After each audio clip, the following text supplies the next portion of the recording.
Buenas tardes, Ah, bienvenidos y bienvenidas a una nueva actividad organizada por la Secretaría de Extensión en conjunto con el Instituto de Derecho de Familia, quien es precedido por la doctora Lisa Taliercio, quien constantemente contribuye y enriquece estos espacios. Este es un ámbito que desde hace muchos años lo venimos construyendo en conjunto y es un espacio de reflexión, es un espacio donde permite el debate fluido y el pensamiento crítico respecto de esta temática o de estas temáticas que requieren de mucha sensibilidad y en general también se desarrollan en situaciones donde alguna de las partes tiene cierta vulnerabilidad.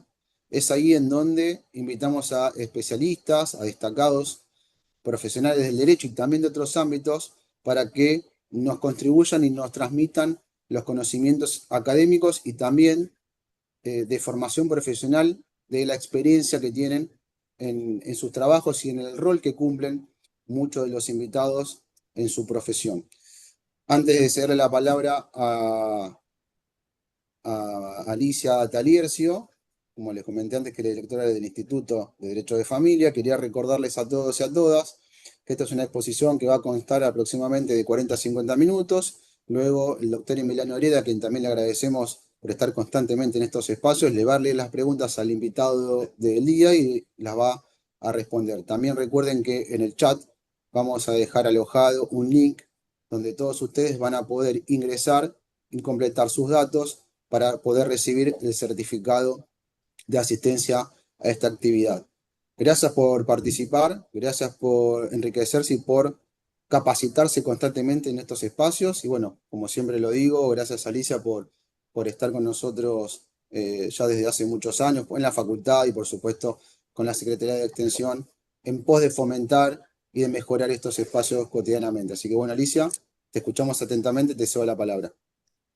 muchas gracias, Ezequiel querido, Emiliano, la facultad toda la que amo.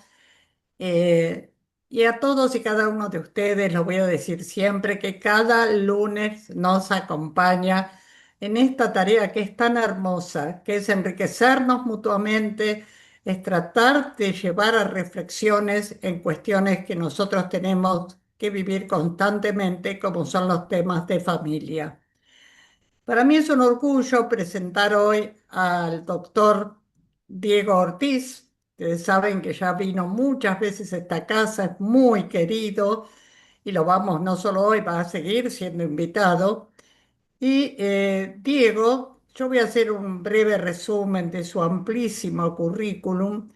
Diego es abogado, es profesor universitario en ciencias jurídicas, especialista en violencia familiar, director de la revista de actualidad en Derecho de Familia, autor de libros y artículos de su especialidad y un excelente disertante, como ya la mayoría lo saben. Hoy nos va a dar un tema que es muy candente, muy preocupante, que son los acuerdos en contexto de violencia familiar, tema que realmente siempre ha preocupado, tanto yo creo a la gama de los abogados como a la parte de los magistrados para poder llegar a acuerdos que sean coherentes y que no haya nadie vulnerado en sus derechos. Bueno, Diego, querido, te escuchamos, esta audiencia es toda tuya, adelante. Bueno, primero agradecer, ¿me escuchan bien, no? Perfecto. Perfecto.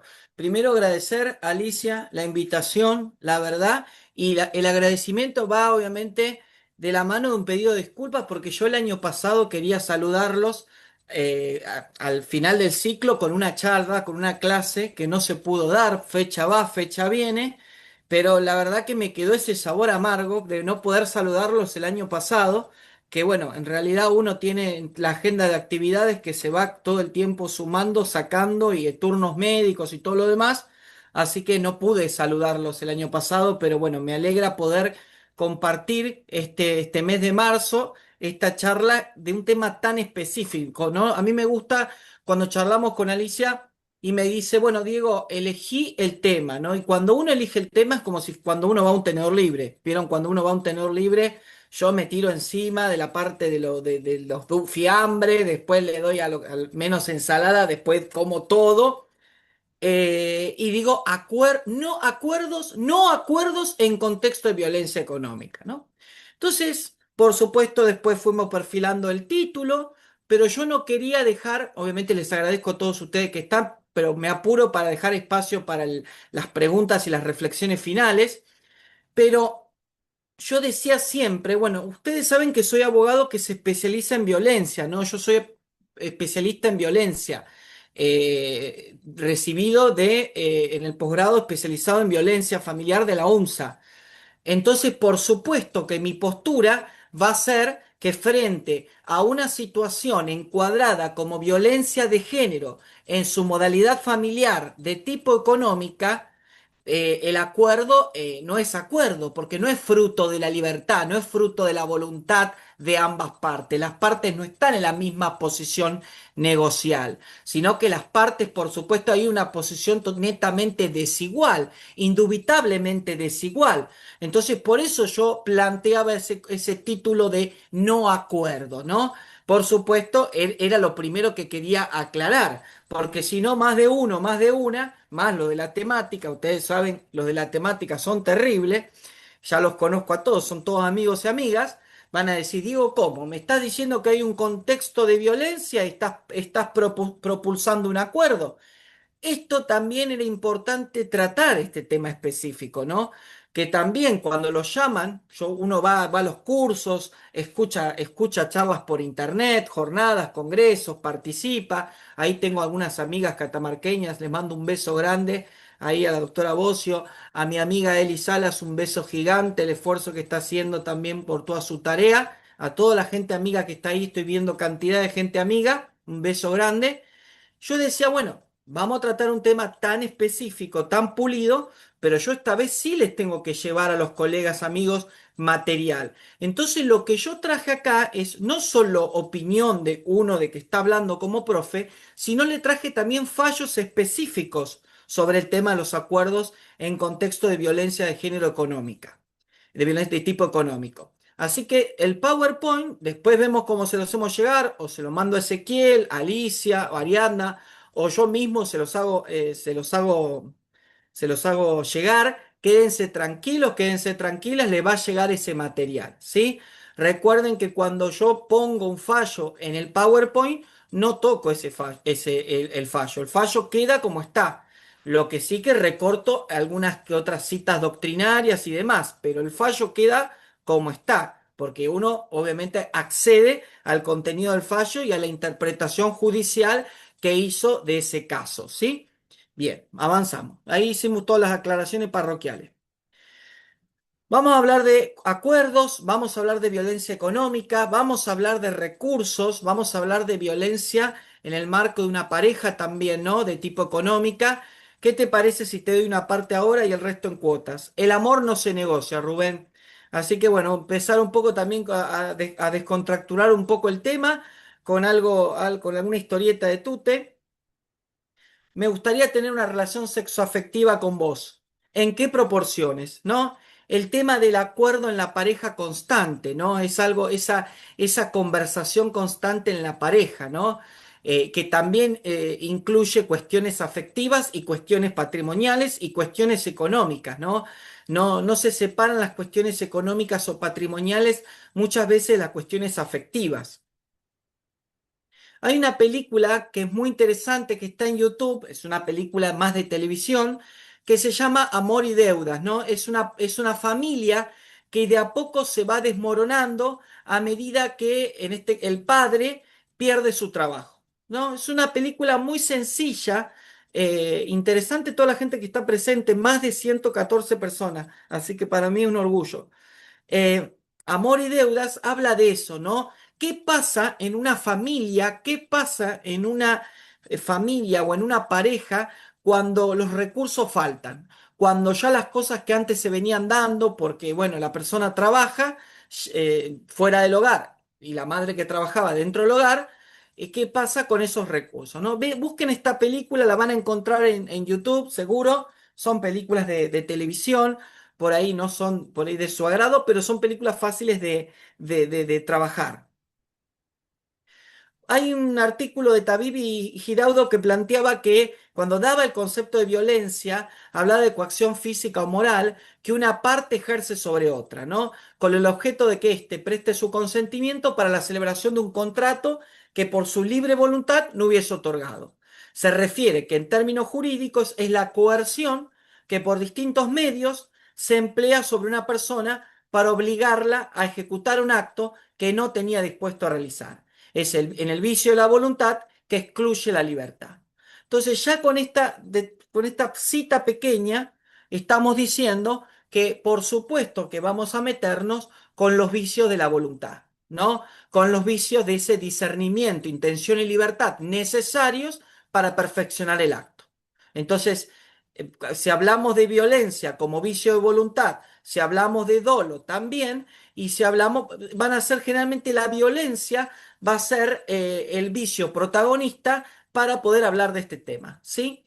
Lo que tenemos que trabajar nosotros, lo digo como una cuestión de tarea para el hogar, para mí mismo, es encaminar nuestros conceptos y nuestros aportes profesionales a trabajar la violencia de género como vicio del acto jurídico, ¿sí? Esto es un gran desafío profesional porque, como digo siempre en las charlas, no estamos acostumbrados a formarnos en violencia. Estamos acostumbrados con otras pautas de trabajo, pero no trabajamos desde la especialidad, desde los aportes específicos de la temática. Nos cuesta más, ¿no? Entonces, vamos a trabajar mucho con eso, ¿no? Con la violencia como vicio de la voluntad, ¿sí? Acá hay un concepto de violencia económico-patrimonial, lo uso bastante, es un concepto de Medina y Yuba, que habla que la violencia económica o patrimonial es toda conducta orientada a afectar derechos patrimoniales y económicos de la mujer, llevando a cabo conductas que repercuten negativamente su plan de vida, le impiden el goce y ejercicio de los derechos que reconoce la Constitución y los tratados. Esta violencia económica adquiere múltiples formas, sobre todo en el matrimonio y en las relaciones de pareja cuando se distrae el patrimonio común a través de maniobras fraudulentas, ¿no? Bienes que le corresponden a la mujer. Los ejemplos de violencia económica mediante fraude a los bienes de la mujer son múltiples, ¿no? Esto obviamente es un comentario que realizan las autoras a la 26485 en un libro bastante reciente sobre violencia de género, ¿no? Que comenta la 26485 y el decreto que la reglamenta, ¿sí? No me voy a poner pesado en lo que es violencia económica, solamente voy a pasar algunas cosas por alto para poder meterme a analizar los fallos que les traje para compartir. Y les voy a dar una frutilla del postre que se van a quedar heladas, se van a quedar helados. A partir de lo que les diga en este momento y en esta charla, nada va a ser lo mismo, nada va a ser igual. Entonces, no van a poder creer lo que les voy a contar. Hay una película muy interesante que se llama El Incendio. La película es muy interesante porque es una joven pareja, una pareja moderna, una pareja media cheta, ¿no? Que van juntos en un auto y discuten antes de ir a la escribanía con respecto a un bien, ¿no? Me interesa mucho también cuando ven la película, por ahí si quieren verla, el tema de cómo los planteos que se realizan, ¿no? Las luchas de poderes que se realizan internas dentro de la pareja cuando se realiza una reunión en una escribanía, frente a una escribana, frente a un escribano. Y bueno, eso también, ¿no? Esos acuerdos esos pequeños acuerdos que por ahí no están plasmados en papel, no están plasmados en algo, en algún soporte, pero es algo que después va haciendo mella en la relación de pareja, ¿sí? Eso es una película. Ya la Convención CEDAW, cuando define lo que es discriminación, menciona la esfera económica, el artículo 3 también menciona la esfera económica. Esto lo voy a pasar por alto porque ustedes que me han escuchado hablar de violencia económica se van a ir corriendo a hacerse no sé, un café con leche porque van a decir, otra vez Diego va a explicar lo mismo. Se los dejo en el Power para que ustedes lo tengan.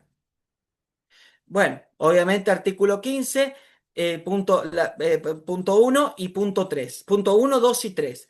Fíjense que en la parte 3, que me interesa esto, los estados parte de la Convención CEDAW, como por ejemplo Argentina, desde el año 85, convienen en que todo contrato o cualquier otro instrumento privado con efecto jurídico que tienda a limitar la capacidad jurídica de la mujer se considera nulo.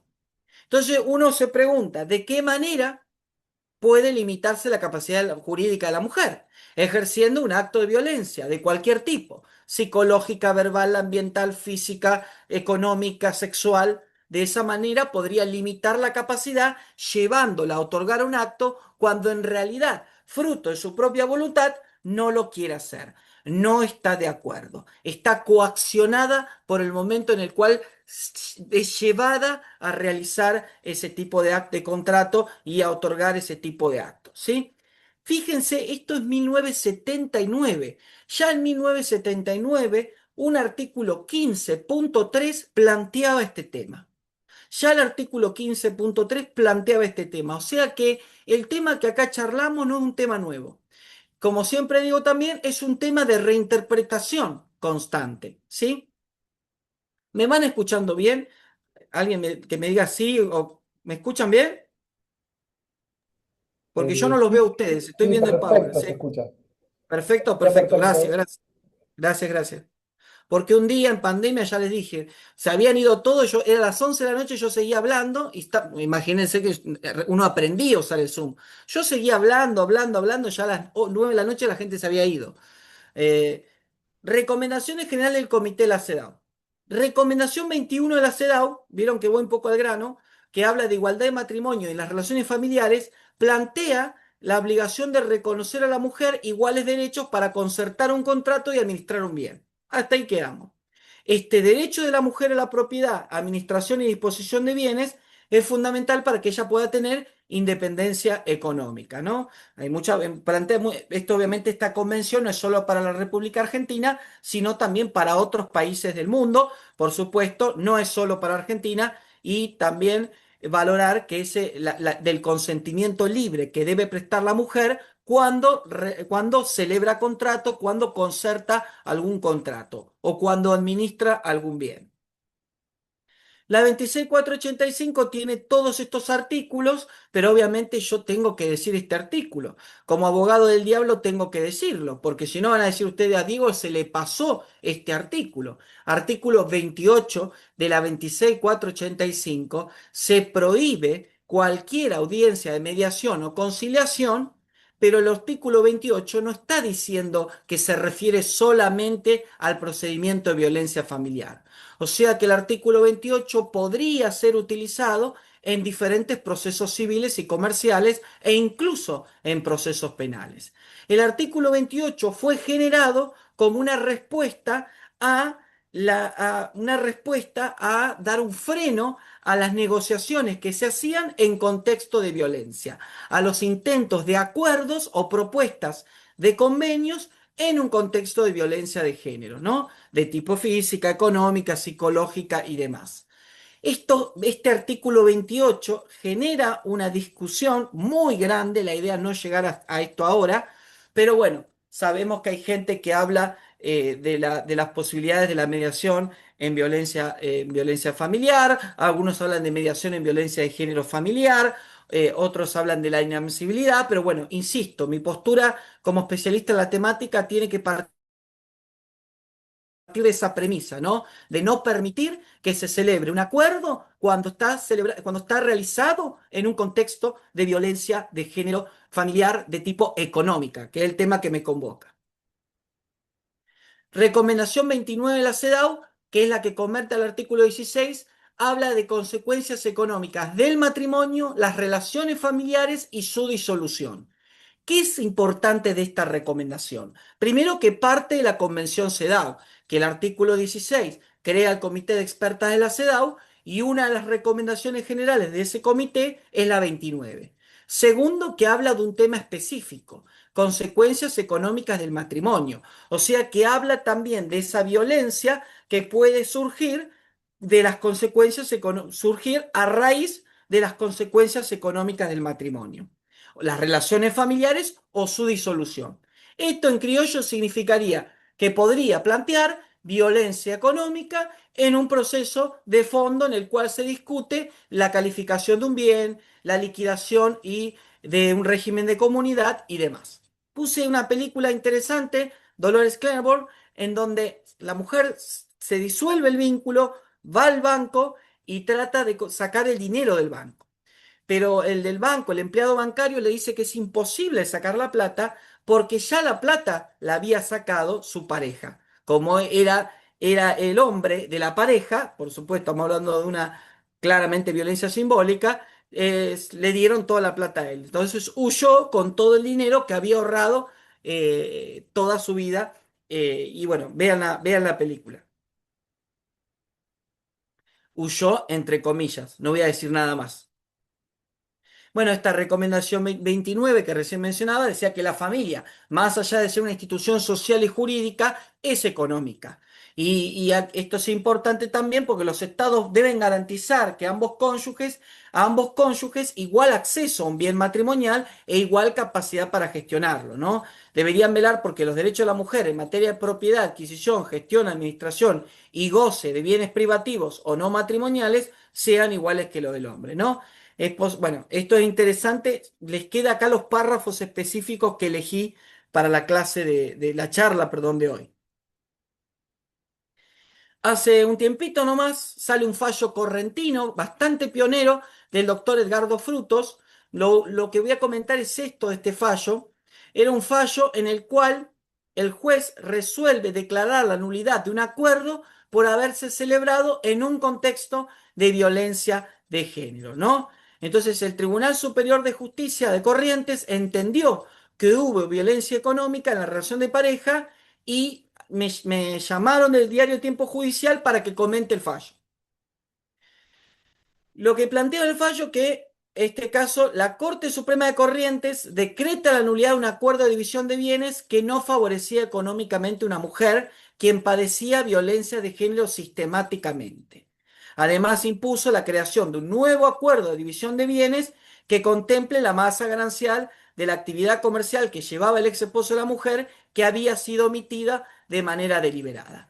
No está diciendo cerremos la puerta, estamos diciendo un nuevo acuerdo que realmente incluya la masa ganancial que el hombre había ocultado, que el hombre había omitido, ¿no? De manera intencional, ¿no? Esto, por supuesto, siempre con una producción de prueba que acredite este contexto de violencia y que acredite esa desigualdad que pueda surgir del propio acuerdo de división de bienes, ¿no? Esto es importante tenerlo en cuenta. Finalmente se estableció que hasta que se definiera la división de bienes, debía establecerse una cuota alimentaria en favor de la mujer, acorde al nivel de ingresos que debería contar conforme con los bienes que integran el conjunto, ¿no? Los motivos de la nulidad de ese acuerdo de división de bienes fueron, entre otros, el contexto de violencia de género ejercido hacia la mujer e hijos, situaciones de violencia física, económica y psíquica, el impedimento de la mujer de poder negociar libremente la adjudicación de un bien, no pudo ella negociar libremente la adjudicación del bien. En este caso no intervino el Ministerio Popular a pesar de estar involucrado en los derechos de tres menores de edad, y el intento del cónyuge varón de hacer desaparecer los bienes gananciales, los cuales la cónyuge tiene un derecho eventual a gozarlos, ¿no? Esto obviamente es una noticia de un diario judicial, entonces no es el extracto de un fallo. Pero quería empezar a marcar que ya en el 2021, 5 años atrás, se venía hablando de este tema ya con un perfil claramente específico, ¿no? De empezar a buscar los argumentos convincentes, realmente que se acrediten dichos argumentos a los fines de que la autoridad judicial declare o no la nulidad de un acuerdo celebrado en un contexto de violencia, ¿sí? Esto, lean la noticia, está acá, acá está la noticia, la pueden leer y es muy interesante. Y ahora viene un fallo cordobés que es más que interesante. Este fallo vamos a desarrollarlo un poquito más. Bueno, y acá está la noticia, salió en el diario Dial, es un fallo cordobés. Fíjense esto, ¿sí? Voy a tratar de ser bastante casero y no pesado. El señor interpone una demanda para que cumpla con el contrato, que la señora cumpla con el contrato. Él dice que realizó con la demandada un acuerdo extrajudicial de división de bienes, en virtud de la cual la señora se obligaba a pagar 70 cuotas de $840. La primera cuota tenía que abonarla el 10 de enero del 2018.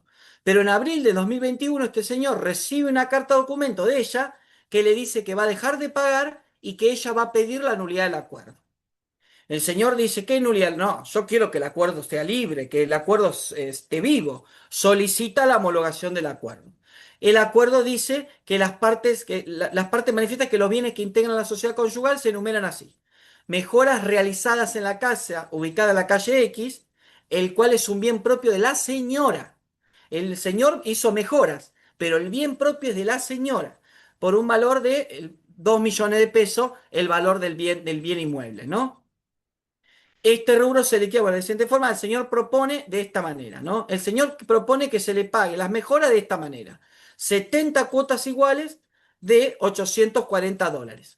Pagadera la primera el 10 de enero del 2018. Y que las restantes cuotas los mismos días, los meses subsiguientes hasta su terminación. Mira qué vivo, ella quería cobrar en dólares. Bien, segundo, a su vez la señora, ¿qué hace? Entrega en este acto al señor 47.000 pesos en dinero en efectivo, sirviendo ese presente instrumento eficaz recibo y carta de pago, como para que, esto entre nosotros, esto es confianza, como para que lo deje de hostigar, la deje de intimidar, ella le entrega esa plata, diciendo, bueno, toma, toma. Tercero, desocupación del inmueble, porque la casa era el bien de ella, pero el que estaba ahí ocupando era el señor. Entonces las partes convienen libremente que el señor se vaya de la casa el 1 de octubre del 2017, a las 4 de la tarde. Acto seguido se va a cambiar la cerradura. El señor no se fue, se instaló. La tele, la bifera, la yogurtera, se instaló. Seguidamente se decreta la homologación del acuerdo extrajudicial y se corre traslado. El señor contesta traslado y la señora contesta traslado porque le están pidiendo que se le cumpla el contrato y ella quiere que se lo declare nulo y dice que la cuestión en controversia es de naturaleza familiar, no negociar. Ella manifiesta haber sido víctima de violencia psíquica y económica al momento de celebrar con el señor el pacto aludido. En ninguna parte del convenio dice que asumió una obligación legal de pagar en dólares tal como pretende el Señor. Y por eso los pagos que efectuaba él, de los pagos que yo le hacía, dice ella, no fueron fruto de mi libre voluntad, sino consecuencia de la violencia desplegada por el Señor en contra de mi persona, forzándome a través de la misma a realizar dichos pagos abusivos. Adita que en ese periodo en que se firmó el acuerdo, en esa relación efectiva, él siempre existió una relación de poder sobre ella, tanto en el plano físico como el psicológico y el económico. O sea que la violencia se daba previa al contrato, durante el contrato y posteriormente. Esto es lo jugoso del fallo. Dice ella que se creó dentro de su unión convivencial un ciclo de violencia caracterizado por una posición de superioridad. Fue un varón dominante dentro de la unión convivencial, una forma constante y progresiva a que fue sometida mediante el uso de diferentes mecanismos de dominación y sometimientos. Comenzó de una forma muy sutil, llegando a una brutal violencia psicológica, económica y simbólica, intensificada en el momento de desarrollo final de la unión convivencial, degradando su dignidad, aprovechando la degradación para menoscabar su posición económica y convertirse de esa manera en una especie de figura omnipresente y represiva de todos los aspectos de mi vida y libertad. Como ella estaba en deuda y no llegaba a pagar la cuota, todos los meses él todo el tiempo la llamaba por teléfono, la intimidaba, la amedrentaba, todo el tiempo la coaccionaba. Narra que al principio las cosas funcionaron bien, pero del comienzo que venció el contrato, el actor comenzó a ejercer una conducta violenta mediante agresiones que fueron desde lo gestual a lo simbólico, a lo verbal, acrecentándose hasta llegar a lo físico. Adita que dentro del ciclo de violencia en el que estuvo sometida la señora, se llegó a firmar el pacto cuya nulidad absoluta y total acusa. Bueno, ella refiere que las conversaciones para que su ex conviviente se retirara de su casa fueron transformadas en una discusión de tono agresivo. El hombre no se iba, firmaron el acuerdo y él no se iba. Insultos, agravios, amenazas para que ella cediera su patrimonio bajo sus términos. Al principio con propuesta de que yo me endeudara pidiendo créditos hipotecarios sobre la casa de mi madre, que es donde vivían. O bien, el señor pedía que le firmara como locataria un contrato de alquiler en una vivienda que él quería para que se vaya de la casa, ¿no? Toda esta situación claramente agresiva fue denunciada en el juzgado de niñez y adolescencia de Córdoba. Alega que el actor confesó ya ante la jueza de violencia ser el autor de una amenaza de muerte hacia ella, motivada por la división de las mejoras realizadas en el hogar. Luego de este episodio de violencia, semanas después de la amenaza de muerte, suscribe ese pacto que es el que ahora está pidiendo ella la nulidad. Ella dice que le tenía miedo y destacó que en una oportunidad él intentó golpearla con una silla, siendo denunciada el hecho por violencia física ante una unidad judicial primaria penal, y esto, bueno, después le dio un manotazo en la cara y en el cuello, produciendo expoliación. Y este señor por la policía en plena discusión, en la vía pública, por lo que fue puesto en una celda a disposición de la fiscalía, una causa que después no continuó porque el señor le rogó a ella que por favor la retire y que iba a cambiar, que le prometía que iba a cambiar. Entiende en este caso que la violencia, dice la señora, afecta al acto jurídico familiar patrimonial. No solo está en su génesis, sino también durante su posterior ejecución. Dijo la señora, al encontrarme yo dentro de un ciclo de violencia, la misma perduró incluso después del cese de la convivencia, a lo largo de la ejecución del pacto. El señor utilizó como herramienta para ejercer violencia económica, bueno, todo el tiempo exigiéndole todo el tiempo que le pague, que le pague, que le pague, y aparte exigía privilegios por fuera de lo pactado. Además, narra que O, siempre con el pretexto del pacto, se comunicaba ejerciendo violencia psicológica a través de mensaje WhatsApp o exigiéndole obligaciones económicas injustificadas como dinero para solventar sus gastos de internación o para realizar implantes dentales. Como ella estaba en deuda, él le estaba todo el tiempo pidiendo plata para que le ayude a cubrir, lo ayude a cubrir un gasto médico. Indica ella que el vicio de violencia que afecta al acto jurídico familiar patrimonial infringe a las normas del derecho privado constitucionalizado y afecta la libertad amparada por el artículo 16, las convenciones y demás.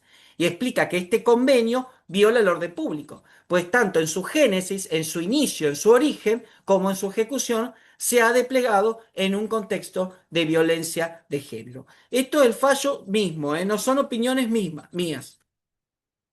Adita ella que en la cláusula tercera del convenio se establece que O queda viviendo en su casa hasta el día 1 de octubre de 2017, es decir, 23 días después de la firma del convenio, sin colaborar con los gastos del mismo, o sea que él se quedó pero no gastó en nada.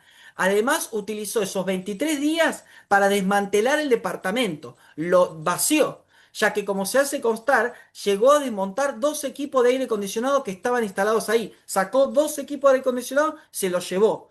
El 21 de abril de 2017, a través de la inmobiliaria, pidió una tasación del inmueble. Dijo, bueno, 2 millones. Entonces él dijo, bueno, entonces 1 millón me debes a mí, dijo él, por las mejoras que yo puse en el departamento. ¿Qué hizo él? El millón lo dolarizó, lo transformó en dólares. Una deuda que ella no podía pagar, porque obviamente era incluso mayor a su sueldo mensual. Es así que para poder cumplir con el señor, la señora empezó a pagar en vez de 840 dólares, 420. O sea que pagaba la mitad de la cuota. Entonces el señor le recibía el pago, pero seguía claramente amedrentando, porque esto hacía acrecentar su relación asimétrica de poder sobre la persona. ¿No? Y agrega que la amenazaba con que mañana mismo iban a ejecutar la casa, la sometía psicológica y económicamente, la llamaba varias veces al día para recordarle que es una deudora y que tiene riesgo de perder su vivienda, y le exigía claramente rubros que no tenían nada que ver con la relación con la señora. Bueno, y ahí vienen los considerando. El considerando es bastante gustoso, es muy interesante. Plantea todo un marco conceptual, por supuesto, esto lo saqué porque si no íbamos a estar hasta abril, y primero habla el principio de libertad de contratación, el artículo 958 marca claramente esto. Esto ya es opinión mía. El fallo está diciendo, bueno, voy a dar una decisión positiva, totalmente positiva a los derechos de esta mujer que pide la nulidad. Pero antes voy a pasar por todos los institutos del derecho que son clásicos, pero los voy a tratar de trabajar en este caso para ver si realmente se cumple con lo necesario para cumplimentar lo que solicita la señora al momento de pedir la nulidad. Hace cada una de esas cosas, recibe la prueba, valora la prueba y menciona todos los artículos que están en juego en este fallo. Ahí está. Análisis de la cuestión y solución del caso. Arranca con un punto más que interesante. Violencia de género como causa de la nulidad del acto jurídico. Lo que dije al principio. La violencia es uno de los vicios del elemento colectivo del acto jurídico, siendo entonces que la violencia de género es una de las formas de desarrollar esa causal de ineficacia del negocio jurídico. En este punto, el acuerdo que celebran ellos es un acto jurídico nulo, por ser llevado a cabo sin libertad, con el vicio de la violencia. Es especial la violencia de género que O ejerce sobre P. Se pudo corroborar que P se encontraba antes del acuerdo, durante su celebración y en su etapa de ejecución bajo la violencia económica patrimonial, psicológica y física del señor G, que fue ejercida bajo modalidad de violencia doméstica. Por lo tanto, el mismo es nulo totalmente. Ya ahí asevera la solución. Analiza la prueba, las testimoniales, la psicóloga que diagnosticó trastorno por estrés postraumático a raíz de la consecuencia de la violencia económica y psicológica de género. Estaba en constante miedo esta señora, condicionaba su capacidad de pensar con libertad, ella quería solamente liberarse de la tortura diaria. Agregó que el miedo, el terror estaba instalado de mucho tiempo atrás. Y en eso consiste la relación asimétrica, el ciclo de violencia que se perpetúa mucho más allá del tiempo de la convivencia. Los abogados, quienes intervinieron en la confesión del convenio, le aconsejaron a la señora que no lo firmara por querer sacárselo de encima. Insistió esa señora en firmarlo. No, ya está, lo firmo, que me deje tranquila. Y dijo ella que estaba muy presionada y que en cierta forma lo único que a ella le quedaba para cortar el vínculo con O era firmar ese acuerdo. Entre comillas, estaba equivocada porque el señor siguió jodiendo. El perito informático transcribió una conversación entre ellos que tuvo lugar tiempo antes de la celebración del convenio. Él mismo le dijo a P, yo te dije cuánto quiero. ¿Cuánto sale la casa? ¿3,5 millones? Dame lo que me corresponde a mí y dejate el resto para vos. No me interesa. Vos tenés más porque eso es tuyo. ¿Está? Así también surge el intercambio de mensajes por la aplicación WhatsApp. En la etapa de ejecución del acuerdo, G continuaba amedrentando a la contraria, exigiéndole el pago de prestaciones odontológicas, gasto de internación efectivo, y ante la negativa de esta señora le decía que pidiera pedir dinero prestado o que sacara crédito.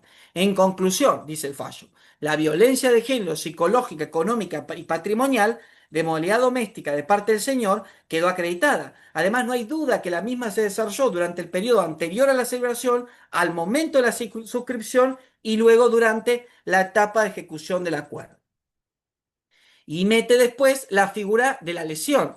Por supuesto, analiza primero a rasgo general lo que es la lesión para el derecho argentino y en el estado actual del derecho, y aclara que en este caso nos encontramos frente a la presencia de una necesidad. Podemos aseverar que P se encontraba también en una situación de debilidad psíquica, no porque está en tela de juicio sus capacidades mentales, sino porque esta debilidad se configura por la vulnerabilidad en la que se encontraba esta mujer, quien había atravesado tiempo antes de la celebración del acuerdo una cirugía por una afección oncológica, con el posterior tratamiento médico que esto que requirió, y además fue luego diagnosticada con severo trastorno de estrés postraumático. Por otro lado, el otro elemento subjetivo, el sujeto que se aprovecha de esta situación, está configurado por G, de quien ha quedado además demostrado que no tenía voluntad de negociar ninguna cláusula de un convenio, que finalmente se celebró. Él conocía la situación de salud compleja que estaba pasando esta señora y ejercía igual continuamente violencia y amenazas que ya fueron analizadas. Seguidamente, con respecto al elemento objetivo, la ventaja patrimonial evidentemente desproporcionada y sin justificación, surge claramente los montos establecidos en el acuerdo. Durante la vigencia de la unión convivencial se realizaron mejoras que no fueron demostradas por O. Esto lo gritaría, pero ustedes no fueron demostradas por O las mejoras, pero que en el mejor de los casos, por lógica, no podrían ascender el valor equivalente a la mitad de lo que valía la casa. Se hace lugar al pedido de nulidad del acuerdo, celebrado en otras partes, rechaza el pedido de homologación que había pedido el señor y se le impone las costas. Esto es un fallo nuevo, gente. Esto es un fallo de abril del 2024. Tiene menos de 2 años. Fíjense lo jugoso de este fallo, ¿sí? Les va a quedar acá, ¿eh? Lo que sí que no compartan, ¿eh? Los que no vinieron a la charla, lo lamento, ¿eh? Este power es de ustedes. Bueno, para cortar un poco del fallo, ¿qué te pasó? Bueno, le dice, mi esposa se quedó con la mitad de la casa, ¿no? Esta es una historieta, uno está tan obsesivo con estudiar violencia económica que todo el tiempo está viendo cosas en internet, saca cosas para usarlo para las clases. Vamos a un fallo de Córdoba Cruz del Eje. Interesante este fallo. ¿Se escucha bien, gente? Alicia, grupo, ¿me escuchan? Perfecto, Diego, perfecto se Buenísimo. escucha. Buenísimo porque yo no veo a nadie, solamente veo la... No, no, pero seguí que está muy jugoso. Bien ahí. Bien otro fallo re jugoso, porque en este caso, fíjense, los dos eran poseedores de un bien inmueble. Los dos eran poseedores. Entonces lo que hizo el tipo es, se lo vendió a un tercero obviamente a espalda de la mujer, y la quiso dejar a la mujer sin el pan y sin la torta. Esto, vamos a ver. La actora interpuso un recurso de apelación. Alega que en su calidad de coposeedora con el demandado de un inmueble, inicia una demanda de nulidad de la venta, realizada por el nombrado a favor de otro demandado A. Postula que el acto de disposición realizado a sus espaldas y sin su consentimiento desconoce su derecho de posesión respecto del inmueble. Alega que C y A son los únicos beneficiados del hecho ilegal, ya que uno se queda con la casa, el tercero, y el otro recibió el dinero, el que era su expareja. Y la única perjudicada es ella, que se quedó sin nada, y quien tiene un interés jurídico protegido y demostrado. Enfatiza que el señor A alegó haber comprado el inmueble en el 2003, siendo único dueño, y el señor C se limitó al negar el carácter de poseedora de la actora y que no le son aplicables. Él dijo que era mío nomás, yo soy el único poseedor. Concluye que mediante las testimoniales se acredita el extremo de hecho de ser coposeedora del bien de la litis y de haber aportado materiales de construcción de la vivienda que estaba ahí construida. Y además por la no presentación de los instrumentos por los demandados que dan cuenta de la propiedad exclusiva de A y de la compra de C. Se abre a prueba, se pide que ellos presenten la documentación, uno como único poseedor, ponele, y otro como tercero, de buena fe, entonces no presentan nada, no se presentan a ningún lado.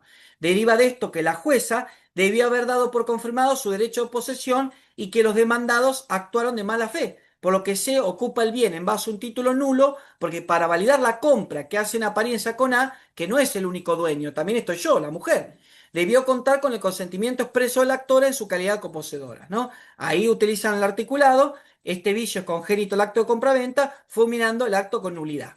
Solicita que se revoque la sentencia, se declare nula la compraventa entre su expareja, que decía que era único poseedor, y el tercero, y ordena a este tercero a que le restituya el bien inmueble. Eso es lo que pide. Se corre traslado de los agravios a los demandados, el que notificados no fueron evacuados por lo que se dio por decaído el derecho. Ellos no contestaron nada. O sea, el derecho lo dejaron de usar. Se dejó la causa en estado de ser resuelta. Se cita a la parte actora y al codemandado C a una audiencia tampoco se presenta. Se advierte que P interpuso una demanda de nulidad de la compraventa celebrada entre los demandados, alegando que el inmueble fue adquirido por el esfuerzo compartido entre la mujer y el señor, habiendo cercado ambos dicho bien en sus 4 puntos cardinales, dando comienzo así a la posesión que venían ejerciendo. Se levantó ladrillo a ladrillo la vivienda donde cohabitaban la actora y el demandado y los hijos de ambos. Era el hombre, la mujer y los hijos. Hasta el momento que tuvieron lugar serias desavenencias, denuncias de violencia familiar en contra de A en la pareja, quedando el bien de litis solamente el demandado. Hubo un acto de violencia, ella tuvo que huir en ese contexto de violencia y el que se queda ahí en la casa es el señor. Lo que hace el señor, ni lerdo ni perezoso, vende la casa a un tercero diciendo que es su único poseedor y ahí viene todo este debate. Luego de esto, el accionado, no requiriendo conocimiento del consentimiento, codueña el bien de litis, procede a venderlo al otro demandado, que no era propiedad exclusiva de A, sino que también lo es de la licente. Conociendo estas circunstancias, este supuesto adquirente. Bueno, se debe declarar la nulidad del trato efectuado entre A y C, y así, al quedar sin causa la ocupación de este último en relación, debe ordenarse que se le restituya a la actora el inmueble. ¿No? Es claro que del relato de los hechos, la calificación jurídica de la relación entre los concubinos con el bien es de la coposesión y que además fue invocado en el recurso de apelación. La causa debió abordarse siempre de la coposesión denunciada por la actora y no de la exigencia de acreditar una copropiedad, ya que no fue así invocado. Y además el demandado ex concubino tampoco acreditó la calidad de propietario, sino de poseedor. Estamos hablando de coposeedores. La actora, en su ofrecimiento de pruebas, solicita que exhiban la documentación. Estas personas no se presentan. Estamos en presencia de un típico caso de coposesión, sin titularidad dominial, de una misma cosa, por parte de los integrantes de una relación concubinaria. Por ende, no puede establecerse, en base a los hechos obrantes en la causa, mejor derecho de uno sobre el otro. Son ambos coposeedores. Cabe enfatizar que en el contexto de las manifestaciones testimoniales y las declaraciones de la actora debe sumarse esa perspectiva de género y esa actitud de los demandados de falta de colaboración y comparecencia a la audiencia de exhibición de documentación. En atención a esta obligación que recae sobre todos los órganos y poder del Estado, este tribunal tiene la responsabilidad de prevenir cualquier situación que se evidencie como un caso sospechoso de violencia de género en sus diversas manifestaciones, y dentro de las manifestaciones, ahí está marcadito en negro, económica existe. En cuanto al contexto de las manifestaciones testimoniales y las declaraciones de la actora, se acredita la problemática de la perspectiva de género. Esto no solo por lo argumentado respecto a la actitud de su concubino, que produjo violencia económica, menoscabando su derecho sobre el inmueble, construido con un gran esfuerzo mutuo, negándole su composición con el prejuicio patrimonial causado al no compartir la venta, sino además consideró como agravante demostrativo de la cuestión de género que, conforme surgen los testimonios, ejerció violencia física sobre la actora y sobre los niños, provocando que la mujer decida irse del hogar con los niños, circunstancia aprovechada por el demandado para vender como propia en su totalidad la posesión del inmueble a un tercero. Perdón que grite, pero me indigna. Se resuelve hacer lugar a la demanda planteada por la señora en contra de los dos, y en consecuencia declarar la nulidad del negocio jurídico, compraventa, celebrada entre estos respecto del inmueble, con los efectos jurídicos que ello deriva. Estamos hablando de un fallo nuevo del 2022, en un fallo de Córdoba, de Cruz del Eje. ¿Se escucha bien, no? Bien. Te confieso lo que me sedujo de Jorge. De Jorge Luis fue que era un ganador. Me enseñó a hacer buenos negocios. Ganaron mucha plata juntos, pero se la llevó toda él. Bueno, estos son chistes que uno va rescatando de cartillas médicas, de fotos que ven en la calle. Bueno, uno va sacando cosas inmateriales. ¿Están cansados? Avanzamos porque yo quiero avanzar, así dejamos lugar al debate y a las preguntas, ¿eh? O a la charla. Estamos charlando acá. Avanzá, Vamos avanzando. avanzá, avanzá, Diego, porque ya va a ser la Avanzamos, hora, avanzá. avanzamos. Bien, esto es un fallo rionegrino. Es muy interesante este fallo rionegrino porque cuando sale el fallo, no se había publicado en los sitios jurídicos, me lo mandan a mí para que lo comente de la revista La Ley, y bueno, empiezo a engolosinarme con este fallo, y bueno, uno se va enamorando de los fallos también, ¿no? Entonces empiezo a analizarlo y bueno, también les va a llamar la atención. La Cámara de Apelaciones resolvió revocar la sentencia de primera instancia y rechazar la demanda de la actora. La señora que había hecho lugar a la demanda por considerar que se verificaban los recaudos para la existencia de una lesión subjetiva en perjuicio de la actora, y ordenó el reajuste del convenio de liquidación de bienes, haciendo efectiva su participación en el porcentaje de masa ganancial que le restaba percibir para arribar el 50%. O sea que la Cámara de Apelaciones revoca lo que bien hecho había la sentencia de primera instancia, que había rechazado, en este caso, que había rechazado el acuerdo por haberse verificado una lesión. Entonces la Cámara revoca lo de primera instancia y ella va al Tribunal Superior de Justicia de Río Negro. Bueno, el Tribunal de Alzada, Cámara, concluyó que no se verificaba el elemento objetivo de la lesión, que es una ventaja patrimonial evidentemente desproporcionada y su injustificación. Consideró que no hay fundamentos jurídicos que justifiquen el caso, que el reparto de bienes deba ser en partes iguales o equivalente, más cuando surge el mismo acuerdo que no comprende la totalidad de los bienes que han sido objeto de la masa ganancial. Con respecto al elemento subjetivo de la lesión, consideró la Cámara que la actora no se encontraba en estado de necesidad ni ligereza, destacando que en su historia clínica se estableció expresamente que poseía juicio crítico y criterio de realidad conservados. Negó asimismo que sufría inexperiencia en tanto había realizado operaciones inmobiliarias y comerciales durante su vida adulta. Apunta la actora que la sentencia de la Cámara incurre en una arbitraria valoración de la prueba y prescinde la prueba esencial. Además, cuestiona el análisis arbitrario del elemento objetivo y subjetivo de la lesión. Entonces sube, de Cámara sube la señora. Respecto al elemento objetivo, alega que se omitieron bienes que integran la masa a liquidar, tales como el vehículo, maquinarias, herramientas y mobiliario. Además, no corresponde incluir los gastos de escrituración e inscripción registral. En cuanto concierne al crédito hipotecario, aclara que no fue mencionado en el convenio, ya que con las rentas que el inmueble producía alcanzaba para cubrir la cuota del crédito. Destaca por último que la suma en dólares pactada a su favor nunca fue cancelada por el demandado. Afirma que en la liquidación de la sociedad conyugal, la participación por partes iguales es impuesta por ley, y que la sola determinación que en lugar de obtener el 50%, el demandado se adjudicó el 70% del patrimonio ganancial, delata una evidente, notoria y grosera ventaja a su favor, que sustenta la procedencia del reajuste equitativo de las prestaciones solicitadas. En cuanto a la ponderación del elemento subjetivo, se agravia por la falta de apreciación de la prueba producida para acreditar su estado de debilidad psíquica al momento de la firma del acuerdo y del análisis efectuado respecto al trastorno depresivo que sufría. La señora estaba sufriendo depresión. Particularmente denuncia la falta de valoración del testimonio del psiquiatra, quien dio cuenta de sus afecciones y su directa vinculación con el proceso de separación conyugal. Señaló que la actora era propensa a no discernir con claridad las consecuencias que podían llegar a tener ciertos actos y decisiones trascendentales. Finalmente se agravia la actora por cuanto la sentencia omite fallar con perspectiva de género. Puntualiza que hay una situación de violencia económica y psicológica perpetrada en contra de por parte de su excónyuge durante y después de la separación y hasta el presente. Es importante advertir que el señor recibe más del doble de los bienes, 70%, sin ninguna justificación. Esto último debió generar en la intelección del caso y la ponderación de la prueba un mayor esfuerzo para conectar o compatibilizar esa desproporción con alguna causal nulificante del acuerdo. La primera cuestión entonces era la de determinar si es notoria esa desproporción en la adjudicación de los bienes gananciales expresada en la escritura labrada al dictado de una de las partes. Pudo encontrarse viciada por media violencia y en su caso si se pondera la existencia de violencia de género de índole económica o patrimonial.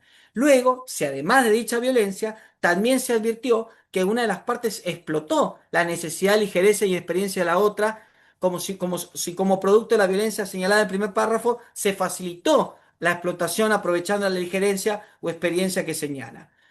El fallo más largo, se hace lugar al recurso de casación intentado e impone las costas al demandado. Esto es un fallo del Tribunal Superior de Justicia de Río Negro, del 12 de agosto del 2024. El fallo es mucho más largo, es mucho más nutritivo.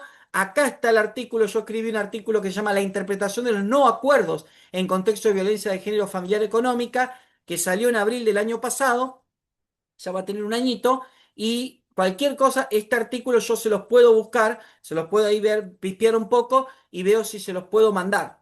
Pero ahí tienen para buscar el artículo, la cita y todo, y el nombre del artículo lo pueden buscar. Yo estaba tranquilo armando el Power. Yo feliz, tranquilo, dije, ya está, doy una clase de taquito, ya uno da clases hace muchos años, dentro de poco ya son más o menos más de 15 años, más de 16 años dando clase. Leo que sale un fallo publicado el 27 de marzo en los diarios jurídicos, en el Dial, un fallo publicado en RIUS el 27 de marzo, que era un fallo de fines de febrero de este año. Un fallo claramente de provincia de Buenos Aires, gente. Esta es la frutilla del postre que le estoy contando. Un fallo de hace días, hace días. El juez de la anterior instancia rechaza la demanda incoada por G a fin de que se declare la nulidad del convenio regulador presentado por las partes en los actos seguidos entre ellos sobre divorcio. Contra dicha sentencia, la accionante, la señora, interpone un recurso de apelación. La señora se agravia porque dice que fue víctima de un ardid desplegado por su cónyuge para suscribir documentación cuyo contenido y alcance desconocía. Ella no sabía lo que firmaba. El tipo contrató una abogada, la abogada le sirvió a los dos, él leyó el acuerdo, él hizo firmar el acuerdo, quedó todo entre ellos y ella no sabía lo que estaba firmando. Bueno, eso es lo que dice. Sirviéndose para configurar dicho ardid de la situación de enfermedad que el apelante se encontraba atravesando. Aduce que el dolo ha sido esencial y determinante de la voluntad y absolutamente grave, ya que provocó un daño importante y que no hubo dolo de ambas partes. Agrega que es errado el fallo al sostener que no ha habido lesión, ya que la desproporción es clara en el convenio, desde el momento que se establece enajenar y dividir por mitades un bien propio suyo.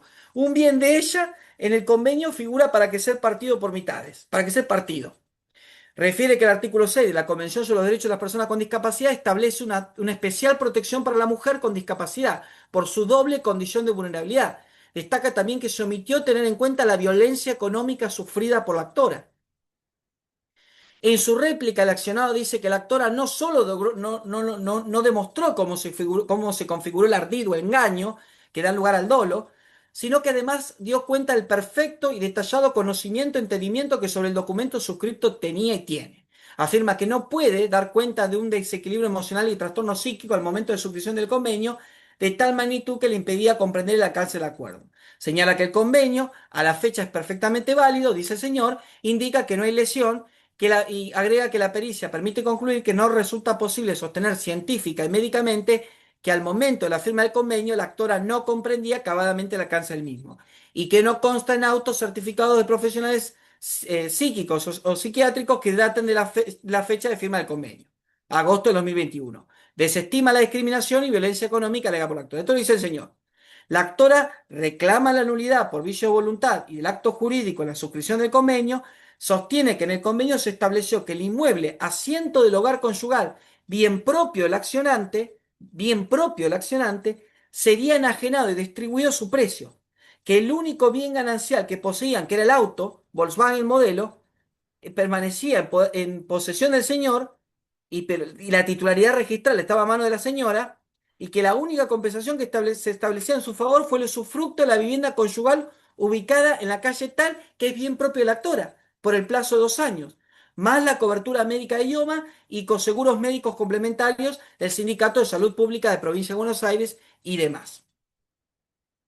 Aduce resumidamente que en virtud de su grave estado de salud, que describe y recién saliendo de una intervención sin comprender cabalmente el alcance de lo que le estaba sucediendo, el demandado surreticiamente, con una maniobra absolutamente vil, logra obtener un acuerdo que lo beneficia y que lo perjudica notoriamente. Claro, él es vivo, reparte los bienes de ella, reparte los bienes de ella, como dice, bueno, estos son los bienes, mitad y mitad que claramente su voluntad se encontraba viciada al firmar las presentaciones judiciales que obran en la causa de divorcio referida. De las actuaciones sobre divorcio se desprende que el inmueble referido ha sido adquirido por la actora en 11 de diciembre de 2000, siendo de estado civil soltera, por lo que resulta bien propio la misma. Por otro lado, el auto, cuya posesión la tiene él, la titularidad registral, si bien es bien ganancial, lo tiene la señora. En el proceso de divorcio se presentaron y fueron patrocinados por la misma colega. La colega dice que no conoció personalmente a G, que la comunicación que mantuvo con ella fue telefónica, en 2 oportunidades, no por videollamada, sino por llamada de altavoz por celular, y siempre presente el señor M. Nunca habló con la señora sola. Añadió que el convenio regulador se lo mandó por mail a M y que las pautas generales del convenio se las dio el demandado, y en base a ellos que lo redactó. Añadió que le dijo que el inmueble, materia del convenio, lo compró él y lo puso a nombre de los dos. Respecto al contenido del convenio, indicó que les preguntó a las partes, ¿leyeron? ¿Leíste? De ello se desprende que no estuvo presente al momento de la rúbrica del acuerdo, ni explicó el contenido del convenio al apelante. Esto es el fallo, esto surge el fallo, sino que tal cual lo declarado, lo redactó en base a las pautas que le dio el demandado. Y lo que este manifestó que se envió por mail a M y que le consultó a la actora por llamada en altavoz y presente si lo había leído. Esto, respecto al estado de salud del accionante, acá está toda la medicación que toma, todos los tratamientos que está realizando, se acredita a todos los doctores que están interviniendo, se acredita toda la prueba médica y pericial necesaria. Se valora toda la prueba y se infiere que al momento de la firma de la demanda de divorcio, la señora, en virtud de su estado de salud físico, emocional y anímico, aunado, y no menos importante, una falta de asesoramiento, en este caso, la señora estaba, por supuesto, en un contexto claramente de violencia, de manera que del contexto, las historias clínicas, el peritaje y las declaraciones testimoniales, asiste razón a esta señora en que es de aplicación a la especie la figura de la lesión, ya que se vislumbra que a partir de la debilidad psíquica o inexperiencia de la recurrente, aunado a la falta de asesoramiento técnico de su letrada, el demandado obtuvo una ventaja patrimonial desproporcionada sin justificación. Más, en esta causa, la visión o perspectiva de género no debe traducirse en una aplicación automática, desprovista de la constancia del expediente y los hechos concretos, porque ello se traduciría en llevar la cuestión a un reduccionismo contrario a las reglas que consagran la protección integral. En cambio, se tiene que emplear una interpretación multidimensional y comprensiva del análisis de los hechos y el derecho. Fíjense este párrafo que estoy leyendo, qué bueno que está. Antecedentes jurisprudenciales, recomendaciones de organismos públicos o privados especialistas en la materia y herramientas para que el abordaje resulte efectivo y conducente. Se resuelve revocar la sentencia y en consecuencia se hace lugar a la demanda interpuesta por la señora declarando la nulidad del divorcio por prestación conjunta y convenio regulador. Termino con esto dejando lugar al debate con una frase que me gusta decir. En tiempo de cambio, quienes estén abiertos al aprendizaje se adueñarán del futuro, mientras que aquellos que creen saberlo todo estarán bien equipados para un mundo que ya no existe. Muchas gracias.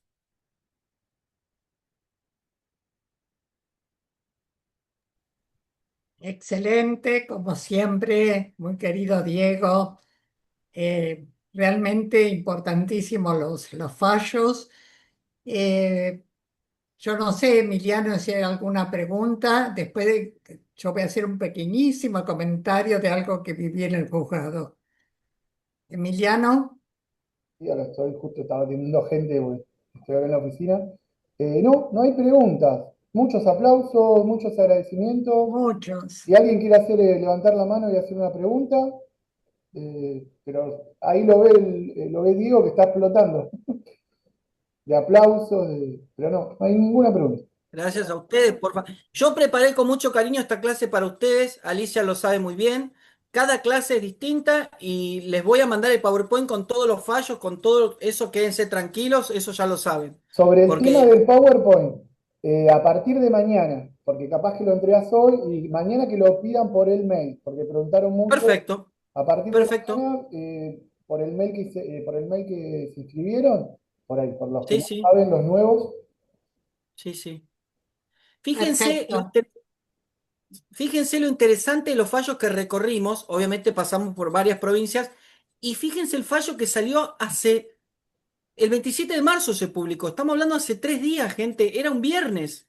El viernes 27 de marzo, el Dial y el Reyes publican un fallo sobre un tema que vengo a hablar 3 días más tarde. Por eso me llamó la atención. ¿Cómo puede ser que el tema es tan vigente, Alicia? Sí, claro que sí. Es que debe estar vigente. Realmente muy jugosos, muy instructivos los fallos y es para que tengamos todos en cuenta como antecedente, tanto los abogados para peticionar como los magistrados para fallar. Diego, una solita cosa comento porque para darle Mm, ese toque que le das vos siempre de algo positivo. Una vez tuve en el juzgado dos personas mayores que se estaban divorciando y peleando atrozmente por los bienes. Primero la casa, después el auto. Después ella decía, yo me quedo con las copas porque me las regaló mi tía. Y él decía, entonces yo me quedo con los cubiertos que me los regaló mi mamá en su momento. Y así discutían. Yo ya me detuve simplemente a mirarlos. Hasta que en un momento dado él, muy enojado y golpeando sobre mi escritorio su puño, dice, entonces vos me tenés que dar la mitad de los dientes porque entre los dos los pagamos. Fue un momento de terrible. Sí, sí. jocoso y a la vez que te demuestra esa escalada que tiene la gente de cada vez peticionar más. Y efectivamente, en este caso, este señor la estaba presionando, cosa que se cambió la mirada, se hizo otra forma de tratar el tema y se salió adelante como correspondía. Pero esto ocurre y ocurre permanentemente. Bueno, Diego, querido, gracias. Ahí está mi Gracias. amiga Ceci, Santi, Eli. Ay, vamos, vamos a aprovechar estos minutos. Ale, toda gente, amiga, mirá toda la gente que está ahí. Recién ahora estoy viendo todo lo que están. Qué lindo, la verdad, qué lindo. Y aparte, a compartir este tema, porque es un tema muy lindo que es difícil darlo. ¿Por qué es difícil darlo? Obviamente, si invitamos con mucho placer a un civilista, va a tener una postura por ahí, no sé si más cerrada, pero obviamente mucho más enfrascada en los conceptos puntuales de los vicios del acto jurídico, ¿no? Entonces va a ser muchísimo más pulida la visión civilista, pero yo quería traer mi visión específica del tema, ¿no? Especializada en el tema. Y por eso te agradezco, Alicia, darme la oportunidad de poder traer este tema, porque es un tema apasionante y ustedes verán los fallos, cómo los fallos también van haciendo doctrina, ¿no? Y el último fallo me pareció bastante revelador porque no está diciendo que aplicar perspectiva de género no es una visión automática y directa, requiere claramente trabajar con el caso, con los hechos y el derecho, con las interpretaciones jurisprudenciales y doctrinarias. Así que realmente agradezco todos los agradecimientos y el cariño. A vos Diego, por siempre aceptar cuando te invito y para mí es un orgullo tenerte acá. Y te vamos a seguir invitando, vos ya lo sabés eso. Por Te supuesto, vamos a seguir invitando. Gracias, mi querido. Y por ahora voy a favor. decir, por favor, ahora voy a decir quién viene la próxima semana, el próximo lunes, como hacemos cada lunes al final. Y va a volver el doctor Javier Heredia, que es el juez de paz de Deró, porque estuvo hace unas pocas semanas atrás, pero no alcanzó el tiempo para la segunda parte. Y la segunda parte, que la va a dar el próximo lunes, es incumplimientos de medidas relativas. No, este es el tuyo. No, no, no, está bien. Incumplimientos de medidas relativas a la violencia familiar. Así que los espero con mucho gusto el próximo lunes, como siempre digo, con todo el corazón y agradeciéndoles primero al disertante, a la facultad y a todos y cada uno de ustedes. Gracias, los quiero. Gracias. Muchas gracias. Gracias, gente. Chao, Rosana. Gracias.